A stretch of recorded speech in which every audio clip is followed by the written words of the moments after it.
Well, staying on this top story, those ICE operations we just mentioned, they took place in multiple cities yesterday, and that includes Miami, Colorado, Los Angeles, with 956 people taken into custody. This was the largest number of arrests by the Trump administration in a single day. That brings the total number of arrests since the inauguration last week to more than 2,600.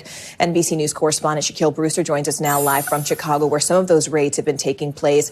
Shaq, Chicago was really in the bullseye when we first learned about the potential of these raids. Ground us in the numbers here, because President Trump's so-called border czar, Tom Homan, told NBC News that several people convicted of serious offenses were apprehended over the weekend.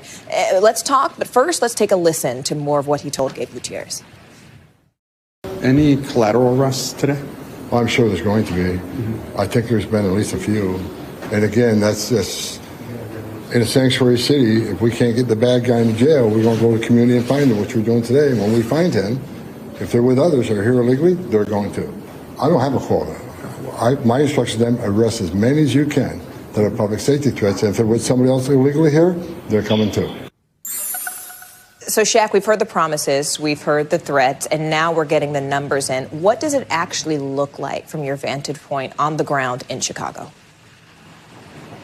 Well, one thing that you're hearing, Morgan, the Trump administration emphasizes is that this is not just ICE, but a whole of government approach to these operations that you're seeing. So you, for example, look at Colorado and the arrest of some 50 people there. That was actually started by a DEA, a drug enforcement agency warrant. So what you're seeing is the scale of these roundups that are taking place here in Chicago. A source familiar is saying that there are 10 teams fanned across the city and the surrounding suburbs, each with 10 agents with each team that are going around and working through a list of criminals, in their words, that they are now trying to apprehend. And what this is also leading to is some concern in the city. You know, one thing that they're highlighting is that they are not avoiding what they call collateral arrests. So although they are looking for specific people, if they encounter people not on that list who are here in an unauthorized way, they will also bring them in and they can be subject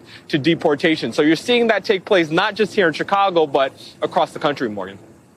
You know, Shaq, the question of dignity has come up a lot in watching these raids. And I know you've been doing reporting. I've been doing reporting even a few weeks back on the border, where a lot of these immigration advocacy groups have increased their efforts ultimately to just educate migrants about the law, because you're not guaranteed, for example, a lawyer like you would be in criminal court in this case. So they're trying to educate them. But what are you seeing in Chicago? What are these workshops ultimately doing? Do they have any power to protect people?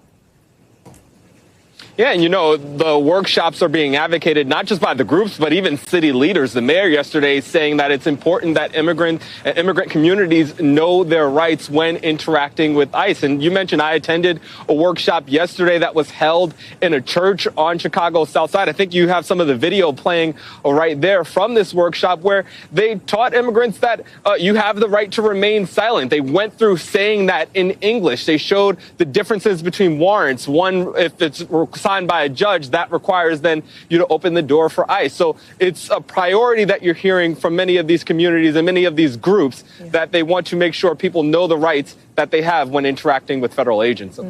Important reporting there. Shaquille Brewster live on the ground in Chicago, where those raids are happening. Shaq, we appreciate it. Thanks for watching. Stay updated about breaking news and top stories on the NBC News app, or follow us on social media.